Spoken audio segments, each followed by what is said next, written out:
जब लक्ष्मण को मूर्छा आई और भगवान ने सोचा कि मेरा ये सबसे बड़ा संकट कौन हर सकता है।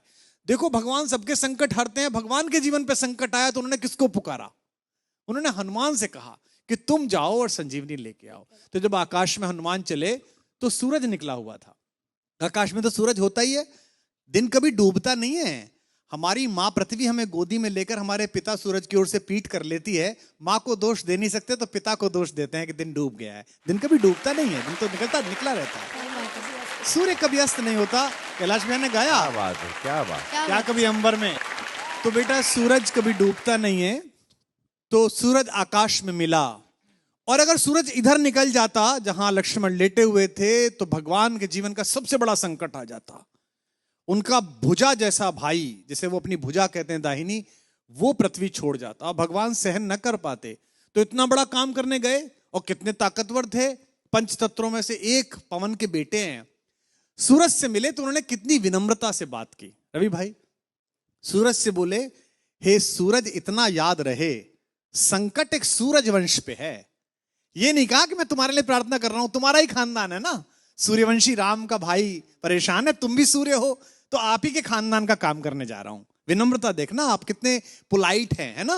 ये सूरज इतना याद रहे संकट एक सूरज वंश पे है। लंका के नीच राहु द्वारा आघात दिनेश अंश पर है। मेरे आने से पहले यदि किरणों का चमत्कार होगा तो सूर्यवंश में सूर्यदेव निश्चित ही अंधकार होगा। कितना प्यार से बोल रहे हैं देखो आप।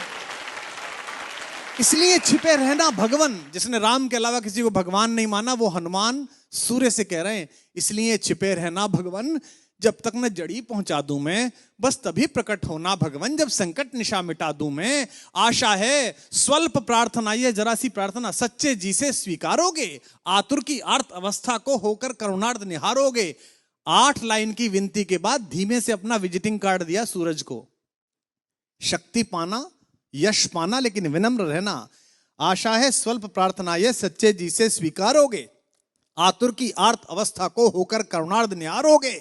अन्यथा क्षमा करना दिनकर, अंजनी तने से पाला है, बचपन से जान रहे हो तुम हनुमत कितना मत वाला है। क्या बात है। अन्यथा क्षमा करना दिनकर, अंजनी तने से पाला है, बचपन से जान रहे हो तुम हनुमत कितना मत वाला है। और धमकी भी कैसी दी।